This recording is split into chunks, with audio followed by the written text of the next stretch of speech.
Hi, and welcome to the third episode of Onward, the Fundrise podcast, where you can find out more about what's happening at Fundrise and where you'll hear some in-depth conversations about the big trends affecting the U.S. and global economies. My name is Cardiff Garcia. I am an economics podcaster at Bizarre Audio, and I am joined once again, as we are in every episode, by Ben Miller, CEO of Fundrise. Ben, hi. Hey, Cardiff. Good to see you today. Yeah, I'm excited about this chat. Ben, before we started recording, you told me that the topic of the day would be private equity, the history and the nature of private equity and where it's going now. Why don't you start by explaining to the audience just what it is that interests you so much about this topic, why you wanted to discuss it today? Well, so at the last podcast, we sort of ended with teeing up the idea we should talk a little bit about Fundrise itself rather than about our investments. So that's what I'm going to try to do in this episode if I can. And the way I think about it is that when you're starting a business, you want to solve a big problem. You want to find something that's a big problem. And then a great business is one that's a problem that's hidden or a problem that most people don't recognize. Famous or infamous venture capitalist Peter Thiel, he has this question he asks everybody in every interview, which is that tell me something you believe that everyone else believes the opposite. Okay. So mine is something like we're at peak private equity, basically. Like its best days are like behind it, even though it's a multi-trillion-dollar industry, that basically the essence of the story of sort of the value creation of what private equity is, what it's doing, it's actually like no longer true. It was true at one point, but it's changed. But the industry is still stuck in the past, and that essentially technology can do it better. Okay. That's the big idea. I love it. So that is a very provocative way to sell the rest of the episode. In other words, you think that we're at peak private equity. You think that the fact that private equity may have started running its course means that there's opportunities to do things differently, and that is where Fundrise comes into the mix. So let's go ahead and back up, and let's start by talking about some private equity basics, okay? The things that people should know about the way that private equity works. And I mean, here's one thing I know. Typically, investors in private equity funds tend to be either big institutions, so like, endowments, foundations, or they tend to be fairly well-off individuals, people that meet very high minimum thresholds for how much money they have or how much money they make. That's one thing that's important to know. What are some of the other traits of private equity that you think are relevant for this discussion? Let's start with what is private equity for a minute. Most investors, when they think of investing, they think of investing in the stock market. Publicly traded stocks, maybe they buy publicly traded mutual funds, ETFs. So that's the public markets. But a lot of assets, like a lot of companies, are not public. They're private, right? They're not publicly traded. And to invest in a private asset is a lot more difficult, right? You can't just hit a button and buy it. So that's really basically what private equity's job is to go buy things that are not publicly traded. And the theory, and I think a lot of the fact, is that because they're not publicly traded, it's less efficient, there's more opportunity, and you can get better returns. So that's the big wrapper of what private equity is. And then inside of it, there's actually sort of this long history of having a lot of regulations around who's allowed to invest in it. So most private equity funds only allow essentially what I call institutions investing, and the typical check size is in the millions. Mm-hmm. And so that's true because of the regulations, and also the nature of raising the money is done in person by salespeople, by principals. And so, of course, you're not going to fly across the country for $100. It wouldn't make sense. So there's a few reasons why the check writers in the past have been big check writers. Yeah, when you say the check size is usually about $1 million, what you mean is that if an investor wants to invest in a private equity fund that's raising money and is going to buy a company, that the minimum check size will often be in the millions, which is just one reason why you can see that like a typical sort of mom and pop retail investor who invests in the stock market just won't have access to it. So are there any other traits about private equity that you think are important here? And I'll also ask if there are any specific traits about real estate private equity that people should know about. There's lots of different kinds of private investment. So private equity, where they buy whole companies. There's also real estate private equity, they buy real estate assets. Mm-hmm. There's also private credit, where you're lending to private companies or private small businesses. Venture capital is a private investment because you're Right. investing into private tech companies. So it's all, broadly speaking, private equity. I'm going to mostly focus on real estate private equity. A lot of the things I'm saying I think are true broadly speaking, but I know more about real estate. I mean, Fundrise is a real estate investment platform today. So that's one caveat. And then let me just get into a little bit of sort of what's the work of a private equity fund, right? It's usually actually like just three people, right? It's a partner and some analysts. Maybe there's a few partners and a few analysts, but it's actually not many people. Like Sequoia, which is number one venture fund, one of the co-founders says we're just 20 chickens running around in the back. It's just like a few people. And those people are usually MBAs, and they go out and analyze markets. They analyze investments, deals. They pick them. They try to buy them. A lot of times it's difficult to buy something that's not publicly traded. They do a lot of financing, and then they analyze essentially like ways that they think that maybe it'll add value, and then they sell the asset. So that's basically what they're doing. And then I'll add one more point. So what's the software rails of the private investment industry? So what basically is the software rails of finance? Yeah. What do you mean by software rails? So what software do these companies use to do analysis and make decisions is 1995 Microsoft Office, right? It's Microsoft Excel. That's the software that the entire financial industry uses to make their decisions. Yeah. It helps you understand how antiquated the industry is. Got it. Okay. Yeah. And you said something important there, which is that we're not just going to be talking about what's traditionally known as private equity. We're talking about the entirety of the private investment landscape, which does include venture capital, which is somewhat similar to private equity, except it doesn't use debt. And we're talking about real estate private equity, which, as you said, involves somewhat similar structure in many cases to private equity, other kinds of private equity, except that these funds are now buying real estate assets. They're buying like commercial properties. Sometimes I guess they might be buying residential properties, and they'll be trying to turn those properties into profitable assets so that later on they might be able to either sell them, or I guess they could just keep making the money from them if they turn them into very profitable companies themselves. I guess you could keep them for a while. But in any case, I just wanted to make sure before we move on to the history of private equity, that's exactly what we're talking about. And then just to tee it up, if you think about finance over the last 100 years, the arc of history is democratizing finance. It used to be that only, Joseph Kennedy could trade on the stock market. Now everybody can trade on the stock market, mutual funds, options, trading, all of that has been slowly but surely made more accessible, lower cost over many decades. So the broad private investment industry, which you might think is actually larger than the public markets, wasn't available to individuals in any meaningful way. And that just doesn't make sense. That's a good point about the sort of ongoing democratization of finance. And it sounds like what you're saying here is that just as it used to be that only rich people could invest in the stock market, but now we have index funds, we have exchange traded funds. There's just a lot of ways that small investors can now invest in the stock market. The same thing could happen to the private investment landscape, that right now it's still kind of for rich people or for big institutions. And you think it's possible that over time, and this is one of Fundrise's missions perhaps, to make it possible for like a normal person to also be able to invest in private investments, right? Right. Excellent. Okay, great. Let's talk about the relevant history of private investments. And I don't know how far back you want to go.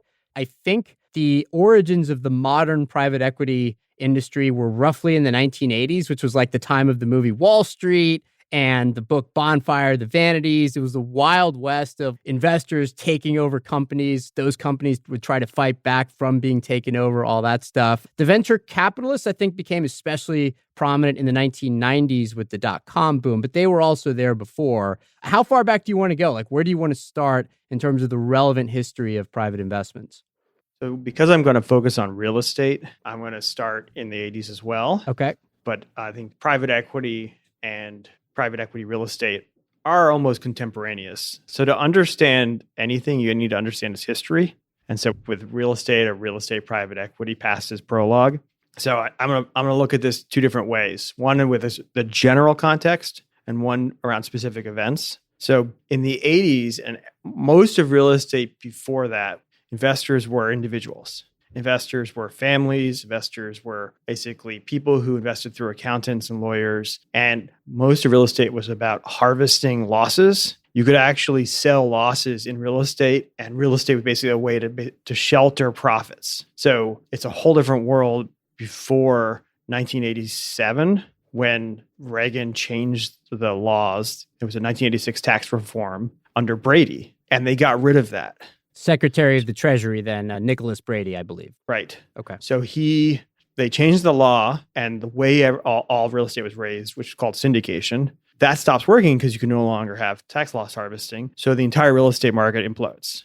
Okay, so a law changes and makes it harder for certain types of investments to actually help you out because a lot of people used to just use real estate as a way to essentially game their taxes. Is that the relevant history here? Well, if you bought an asset mostly for the losses, you could literally sell your losses. And that was no longer useful. You couldn't apply those losses from a tax point of view.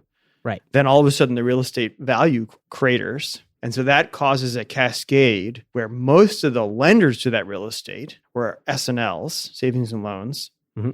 So then what happens as a result is the S&L crisis. And the S&L crisis now is ancient history for most people, but actually way more banks failed in the S&L crisis than in the 2008 financial crisis. I think in the 2008 financial crisis, a couple hundred banks failed. And in the S&L crisis, 8,000 banks failed. Yeah, these savings and loans. And which, by the way, the crisis lasted for years.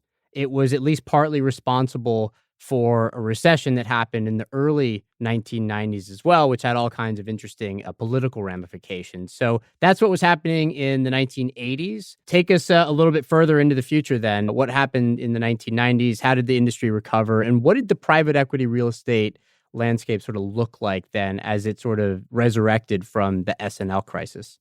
Well, there wasn't really real estate private equity as we know of it in the 80s. And so the government takes an approach to the S&L crisis that was very different than it does today. And a lot of the reasons why you've seen the bailouts and the fiscal stimulus and TARP and all these sorts of things in the last crisis is because the lessons learned in 1989 and 1990 and 1991, because they took a completely diametrically opposed approach back then. So what they did was there were 8,000 banks that failed, and the government foreclosed on all of them, took them all over. And then most of those real estate assets had been highly levered, had been in a boom economy. There was an oversupply of real estate at that time. And so most of those assets ended up getting foreclosed on by the S&Ls. And so you're talking about each bank owning hundreds of properties, maybe thousands, and 8,000 banks owned by the government. So you're talking about the government ending up owning hundreds of thousands of properties. Mm-hmm.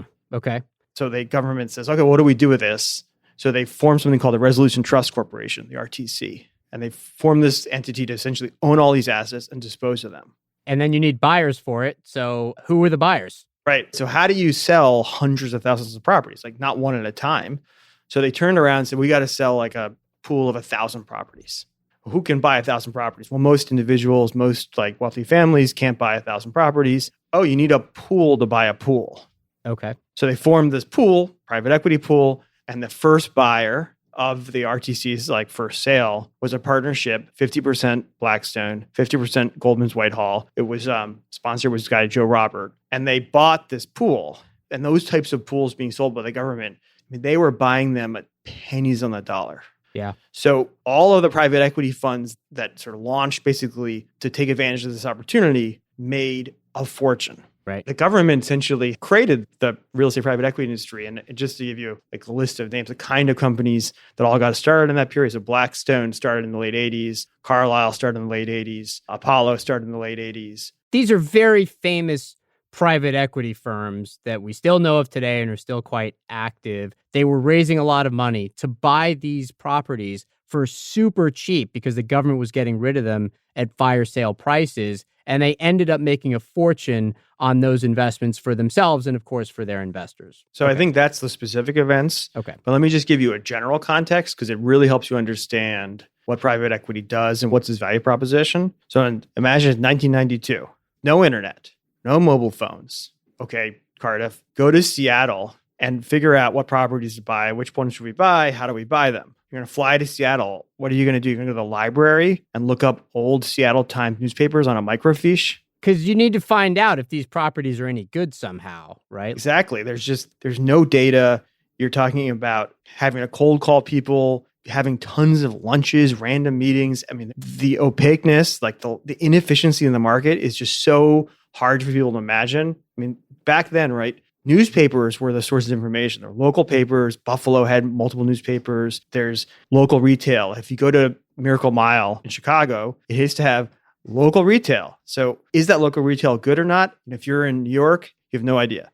Every street was different. You used to have local television stations, local radio stations, local banking. Everything was regionalized. And so the need for private equity to go and figure out the data, the deals, gather the dollars was so clear. It was absolute necessity. There was an incredible opportunity of the government unloading these properties, but the need for private equity was a necessity. Yeah. In part because the technology at the time, certainly by today's standards, was so archaic. You didn't have these huge, databases. You didn't have ways of feeding all this information and finding it out. Just to imagine, you go to Seattle, how do you get around? You need a map. Yeah. You need a paper map. I mean, that's how inefficient the world was. And I don't think it's that long ago. I mean, from your telling earlier on, a typical fund is a 10-year life. So the funds in the early 90s that killed it birthed the next fund cycle in the early 2000s, and then birthed the next fund cycle in the 2010s. So it's really only 3 fund cycles ago. And most of the people who started these companies, Barry Stern, like a Starwood, he still runs Starwood. Starwood's one of the biggest private equity funds in the country. He starts in the early 90s. CM with Leon Black, Steve Schwartzman, the Carlyle founders just retired. So the same people are running these companies who recognized the opportunity and built multi-billion-dollar companies since then. Yeah. And so they had this run in the 1990s, and certainly in real estate, from your telling, it sounds like it was enormously profitable. There was, of course, eventually the dot-com collapse, and there was a brief recession in the early 2000s. Private equity overall in the mid-2000s had an unbelievable renaissance. Again, I'd love to ask you, what was happening with real estate private equity in the 2000s in that second fund cycle, as you described it? Or third fund cycle, whichever, second or third, I guess, depending on where you start. Generally a second fund cycle of these major private equity funds. And Blackstone bought Hilton, they bought Equity Office. That was a real estate crisis. And you saw Lehman Brothers, who was very active, go bankrupt. But one of the things that I think really validated private equity is a lot of these investments actually paid off. Hilton actually returned a 3x return for the investors that Blackstone bought at the peak of the cycle. Same with Equity Office. So the best of the best actually performed through the 2008 financial crisis. And that's one of the reasons you've seen them grow to hundreds of billions of dollars. So that's in the 2000s. How do you characterize the kind of post-Great Financial Crisis decade for real estate private equity and private equity generally?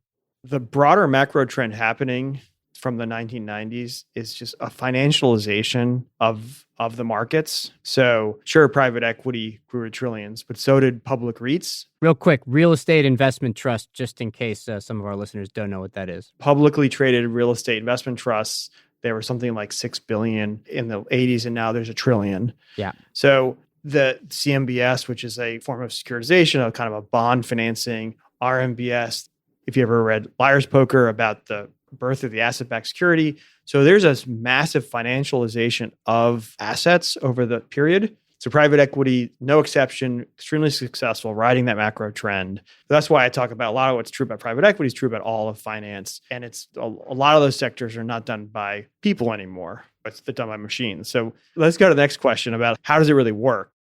Sure. Yeah. The history tour is over anyway. So let's talk about how the industry organizes itself, especially in the context of what problem it is meant to be solving, what it is actually saying that it offers. How would you characterize how the private equity industry essentially sells itself? And then we'll discuss sort of the merits of those selling points. So when I think about analyzing something, I always think about its structure and its incentives. Like the fancy way of saying this is ontogeny recapitulates phylogeny, that the nature of something will be dictated by how it's structured. Like a fish will swim, a bird will fly, right? So you have to look at the structure of the industry or the value chain.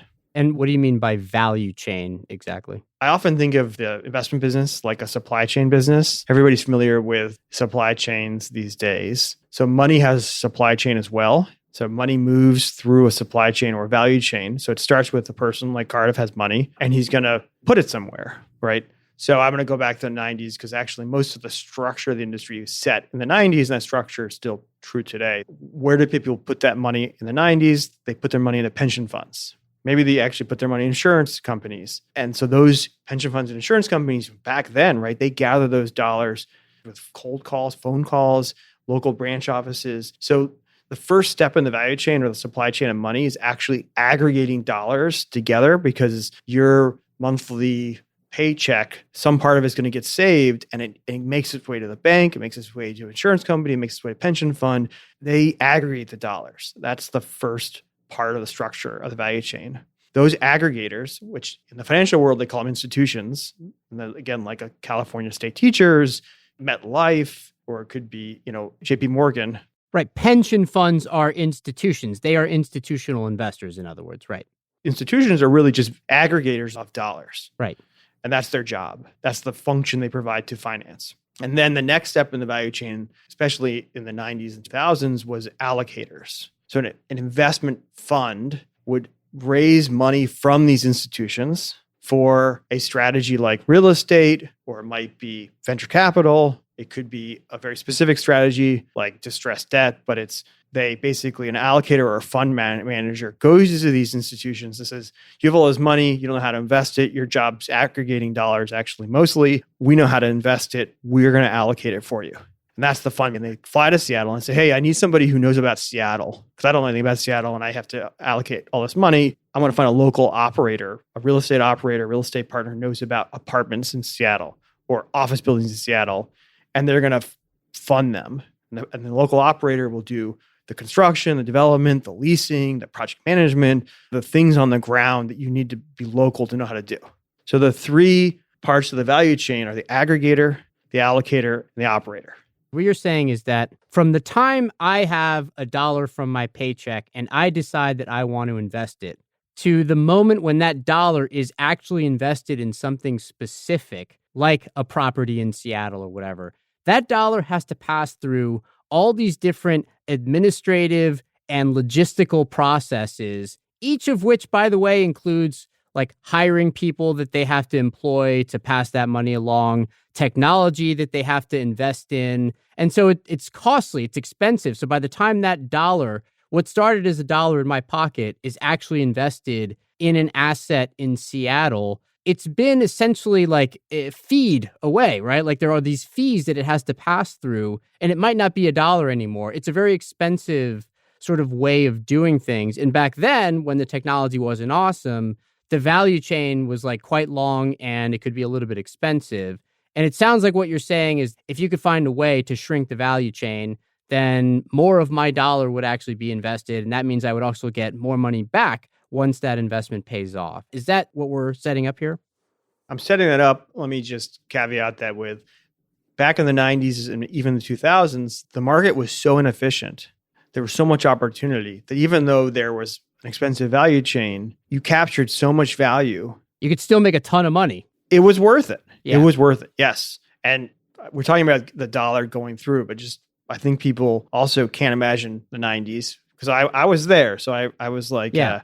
And by the way, yeah. When you say that the market was inefficient, what you mean is that there was a lot of stuff you could invest in that was underpriced, and you could still find it, and that meant that you would make money on those investments over time because they were so cheap. And so even if you had to go through this long value chain and it wasn't ideal, you'd still make a lot of money, right? So that's the basic framing of what was happening in the 90s. Right. There's a lot of hidden value that got captured. Mm-hmm. And so I just want to put another context to help people realize how different it was. So in 1990, total U.S. household wealth was $20 trillion. Okay, now 2022, it's $140 trillion. Right. There's $120 trillion more dollars than there was in the 1990s, right? So what does more dollars mean? That likely means more competition for opportunity. So there's a lot of things that have driven the market to be more efficient or smaller, tighter returns, if you will. Private equity is the second step in the three-step chain. The first step is the aggregator. Second step is the private equity fund. The third step is the operator. So in that sort of context, what was private equity's sort of proposition? What was it that they were trying to say that they could do that couldn't be done by anybody else? So first, people underestimate how important it is, but they had to gather the dollars. You had to fly to raise the money, and you raise that money by hand. You raise that money by flying all over the country, all over the world, pitching people, with paper decks and projectors. And so one of the big values of private equity is actually gathering the dollars. And if you look at the compensation of the people who work at private equity funds, 50% of the economics of the profit sharing goes to the people who can raise the money. Mm-hmm. So it's actually a lot of private equity's value was access to dollars at scale. So that's one. And then two, finding deals. Back then, deals were actually often off market. So they weren't put to auction. They weren't put to brokers. If there were brokers, there were only maybe a couple people bidding, very inefficient. So the price could be very wrong, or there could be hidden value. You think it's worth X, but you could convert it into something else. So lots of hidden opportunity. And then data, right? The kind of data people could have then, like there would be different insights. So you could have information that most people didn't have. Inside information, it was very common. And as you probably imagine, much less common now. So there were the Warren Buffetts of the world, these people who could really produce alpha, incredible returns by looking at unusual data, being able to understand where to find deals and be able to raise that money. So the value proposition was extremely clear and strong. So the compensation that they receive at the private equity aggregators and operators, that compensation structure was set and crystallized in a period when it was very justified. We should turn now to talking about compensation. During that time, they put in place a compensation structure that actually involves a few different components. They get paid on the management of their investors' money. They also make some money depending on how profitable the investments turn out to be. And then they've got some other strategies that are a little bit more contemporary now as well. But what should we know about that compensation structure for how private equity firms made money? And as you said, back then, justifying how much money they got paid. Nowadays, I think your argument is harder to justify this compensation structure. Or the value they're creating is different than what used to be the case.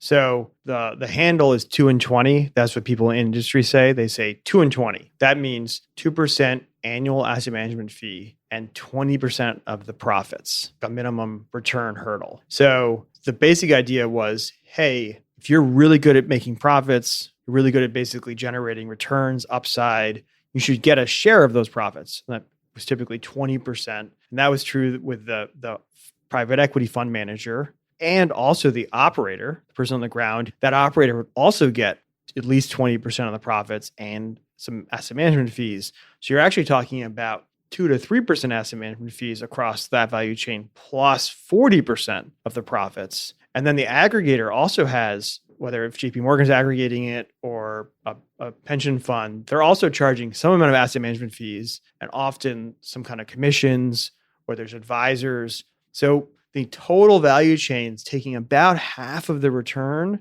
certainly 6, 8, 10% of the total return being paid to that value chain that was created in the 90s.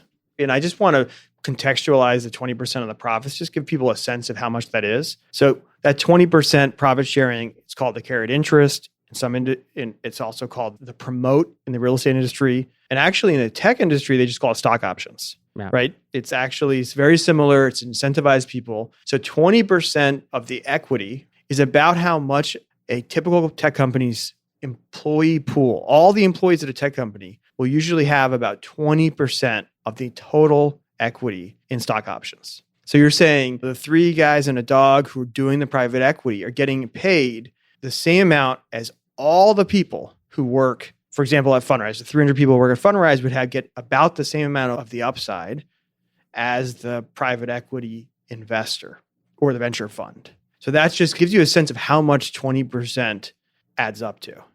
Let's try to tie all this together then, because we've discussed a lot of different elements about the private investment landscape here. One big trend we've discussed is that there is so much more competition for all of the different investment firms in this space that it's harder for them to gain the same kind of returns that they could in the past. And in fact, we can see that they have had average returns that have been falling for decades now. That is something that has been documented quite clearly. At the same time, they still have the same compensation structure that they had put in place a long time ago. They have still raised a lot of money, and they still exist inside of this value chain that you've described, where a lot of the money essentially gets like nicked away as it makes its way towards the investment that it's pursuing. And so I think this is where we can start talking about like some of the opportunities that this kind of a structure, I think what you've argued is a kind of outdated structure, might create. So where do you see those opportunities, and why are they arising now as opposed to some time in the past? So what's changed is basically what's changed everywhere, right? The public markets are a good place to look at this. What's happened to the public markets? Gotten more and more efficient. So efficient that the smartest hedge funds in the world can't beat a passive investor. I call it the Vanguard effect. Dollars have become a commodity. Data has become more and more readily available, transparent. Nobody has data other people don't have. In real estate, essentially everybody operates off of CoStar, which is essentially this database everybody uses. So they're operating on the same data, same dollars, and all the deals go to auction. They're bidding on the same deals. Like a typical deal 2 months ago, 3 months ago might have gotten 40 bids. So it's basically all the same money going to all the same private equity funds, bidding on the same deals.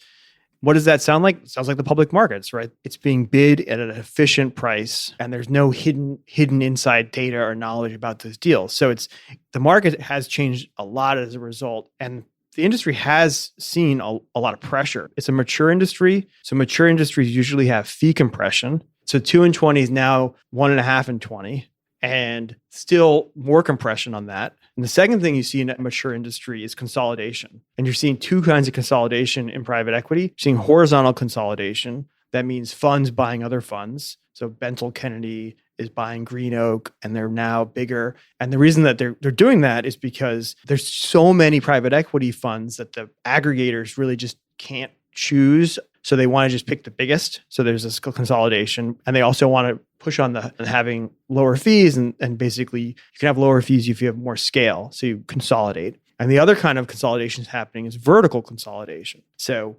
operators who were experts in Seattle are now raising private equity funds from the aggregators directly, from institutions directly, because they don't need a private equity fund to stand in the middle. And the institution's happy to invest directly into the expert in Seattle. So you have vertical integration, operators going upstream, and you have funds buying operators so that fund operators going downstream. So you see the value chain is under a lot of stress because the 6-8% of cost in that chain is getting harder and harder to justify as the markets become more and more efficient. Okay. And so this is, I think, as you've labeled it, largely a story about technology and software being so good that data's readily accessible, and it is just driven a more and more efficient market, which I think usually, by the way, when we talk about markets becoming more and more efficient, that should be good for investors and harder for the companies that are doing the investing. In other words, you mentioned Vanguard a second ago, and John Bogle, who was the person who more than anybody else popularized the use of the index fund. He actually once said that his life's work will be finished when even Vanguard's profits are all eroded away by competition. That was his own company. But it sounds like what you're saying is that there's been a lot of resistance inside of private equity to face up to that future, and that's where we are now.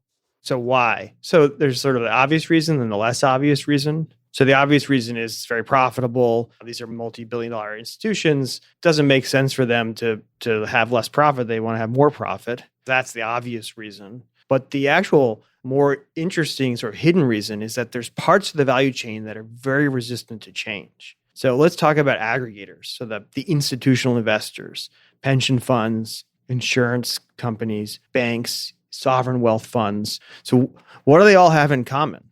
They're all government regulated. Pension funds, insurance companies, banks, sovereign wealth funds, because they aggregate dollars from small investors, the government says, whoa, you have a history of doing bad things.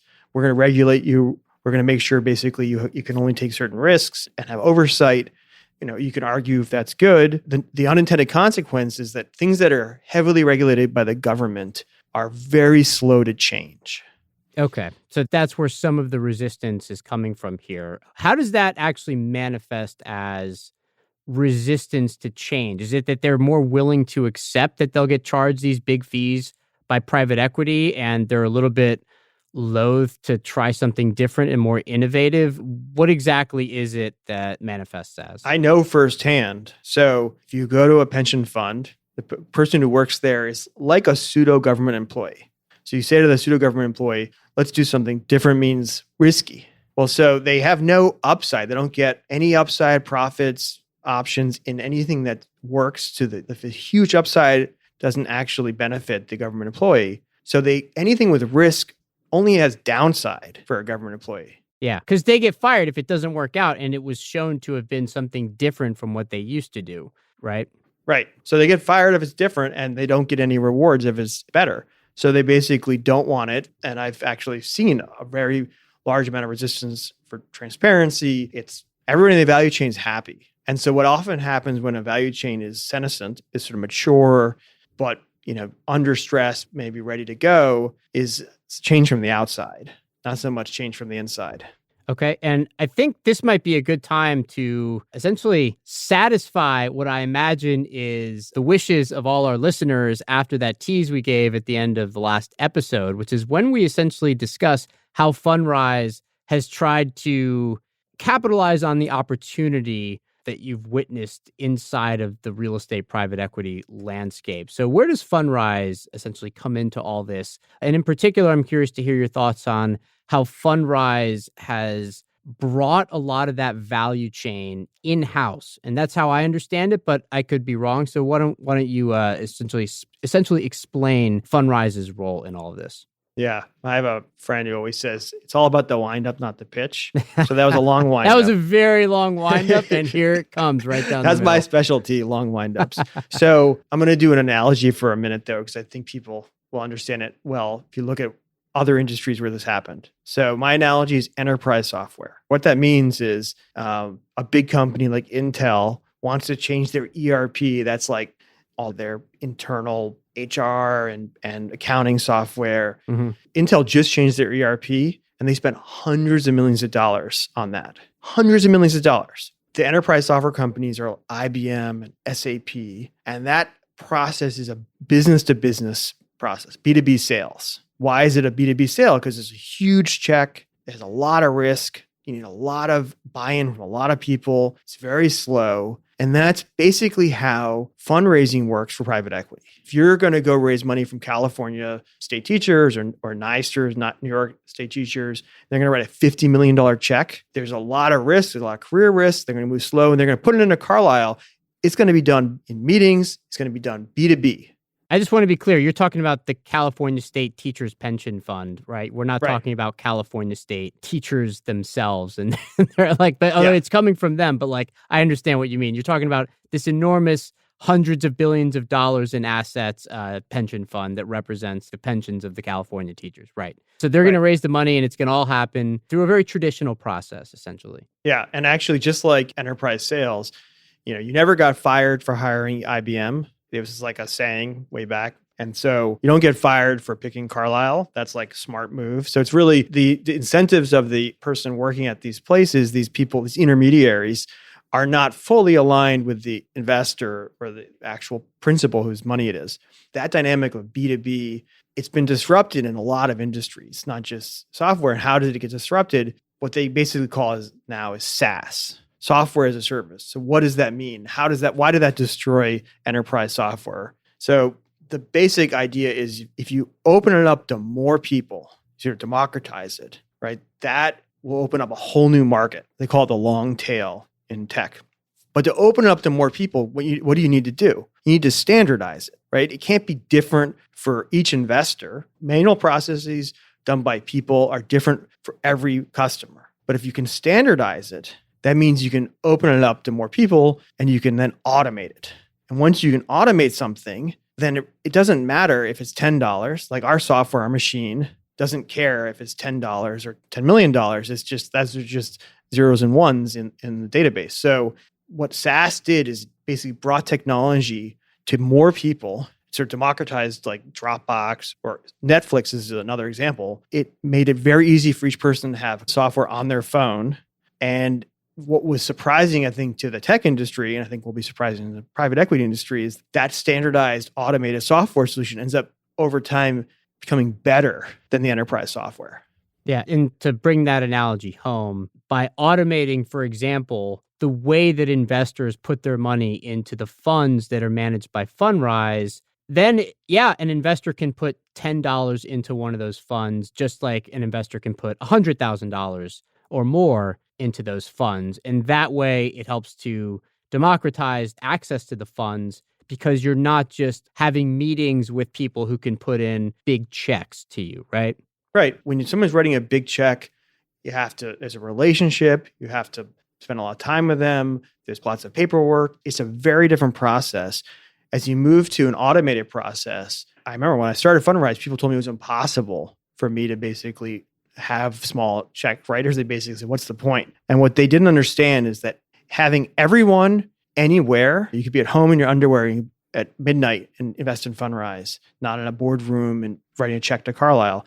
Anyone everywhere is bigger than the business-to-business corporate opportunity. And so that's where we started at the value chain, the aggregator. If you basically can control the capital flows, then you can then eat the rest of the value chain. Whoever controls the money makes the decisions. And as long as we were encumbered or beholden to the traditional players, they're not going to eat their own lunch. It's like Innovator's Dilemma, Clay Christensen. If you have a really big profitable business, you're not going to destroy it to start the next business. The way it sounds like it works then is that there used to be this large value chain, and so that as a dollar would pass through the value chain, it would get nicked away. And it sounds like what you're saying here is that Fundrise has essentially automated a big chunk of that value chain, which makes it possible to charge investors less money as they invest in Fundrise funds, which means that logically they get to keep more of the returns that they make in the funds. Is that an accurate depiction of what Fundrise aims to do? That is. And then if you look at a lot of great companies, they have a foothold. They start with a part of the value chain and then they work their way through the rest of it. So what we're doing, and we'll start to roll out, is we've started to write software and take over more of the value chain. So the operator, which is traditionally who you invest in, since that business has become more nationalized, homogenized, we can start to automate that stuff too. So it's not just the private equity fund. It's not just the aggregator. It's all of it. If the whole thing can be put on software infrastructure and over time, more and more of it's automated, then over time, we're building a whole different competing system with the traditional private equity industry. And that system, or just slowly but surely eats more of it, it ends up being much better than it disrupts the status quo. So like all that clunky stuff you described from the early 1990s and much of which still exists in like legacy private equity firms, you're saying that the technology has gotten good enough now that if you invest in it and you apply it the right way, that the data is available. You can just apply software to it and you can now automate away a lot of the stuff that before you would have had to be on the ground finding out for yourself directly by going to the library and looking it up on microfiche or whatever. You're saying that a lot of that is now ripe for disruption. And that's another way that you can further extend the value chain that you bring in-house and that you automate away at Fundrise, right? I mean, the goal of the software company is to lower that marginal cost to zero. That's what a great software company does. And it's very hard for traditional players to compete with zero. That's what Robinhood did with trading. You saw that like news basically is free, e-commerce destroyed retail, Netflix destroyed sort of traditional cable television. So that's the goal. And I think it's inevitable. The question is, will we be the ones who do it? I think we will. But that's what's so exciting. Well, I think we've done a pretty good job of bringing this one home and fulfilling our promise made at the end of the last episode. Is there anything that we left out that you'd really want to emphasize for our audience? Well, so the outcome of all of this technology, all this disruption, right, is to democratize access to this part of the investment world that people didn't have, right? Private markets. And so over time, what I think happens is individuals portfolios start looking like what institutions' portfolios look like. And they have venture capital and real estate, and their portfolios get more stable and actually better returns because those assets are an important part of how you should invest. So this sort of transformation of the private markets into actually a lot like the public markets with everybody investing in it through technology is the future of the private markets. The future of private markets is that they're public. Okay, nice turn of phrase. So one question I get about sort of, okay, you said that this is what private equity's value was. What is it now? And the story is that the value of private equities, they pick good deals. That's their value, which was true a long time ago, 10, 20 years ago. But now everybody sees every deal, just like everybody sees every stock in the public market. So what are you doing? So it's actually the value creation is not in the picking the deals and not in the raising the money. Both those things have become more homogenized, commoditized. So there's two values. One is in the allocation and one in the operations. So by allocation, I mean, if you said, okay, I'm an investor and I'm thinking about a macro trend that is important, like maybe inflation, and say, how do I play that macro trend? Well, with an asset class, what's an asset class to play inflation? Real estate. Okay, so then what's the best product type to play that asset type? Real estate, residential. And then you go to the last part, geography. So where should I invest in that? We say Sun Belt. And so I believe 80 to 90% of returns come from that part of the decision, the macro, the asset class, the product type, the geography. So like a couple more examples, right? So I might say macro trend, technology, asset class, real estate, product type, last mile logistics, industrial buildings, geography, major transportation hubs, right? Or here's the opposite. So if you're so good at picking deals, let's say you picked a retail deal or an office building. Let's talk about how the allocation went against you. Technology, real estate, retail, malls. Didn't matter how good the deal was, you're dead. Yeah, you're done. Technology, real estate, office, big coastal cities. Done. Yeah. So much of the value, I'm saying 90%, and it varies by deal, but so much of it's actually happening, not at the deal level, but the whole story, the narrative, even the story people who work at the private equity funds tell themselves is that they're deal pickers. And that's one of the reasons that they haven't changed is that they don't actually understand what they're doing, what the problem is they're actually solving anymore, because it's changed because the market's gotten more efficient. Excellent.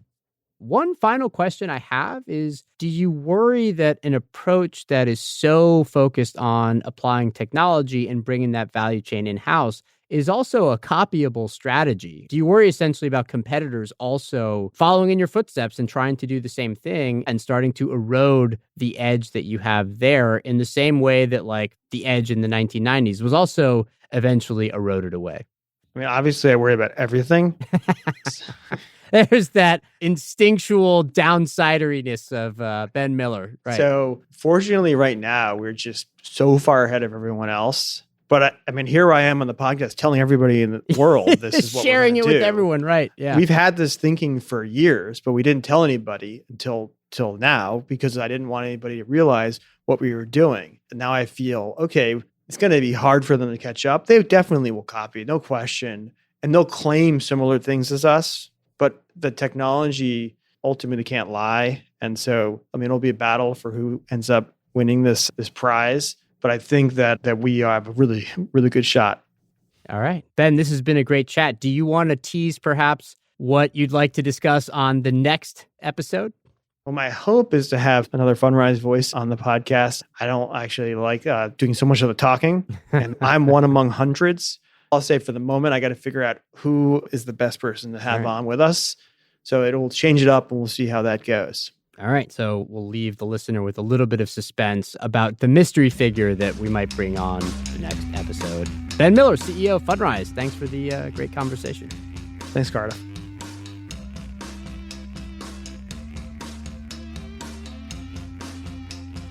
Again, I have been your host, Cardiff Garcia, and I was here with Ben Miller, Fundrise CEO and co-host. Thanks so much for listening, and please send your comments and questions to onward@fundrise.com. And if you liked what you heard, please also rate us on Apple Podcasts, and be sure to follow us wherever you listen to podcasts. This here podcast was produced by Seaplane Armada, who also did the music, and by Bizarre Audio, from me and co-founder Amy Keene.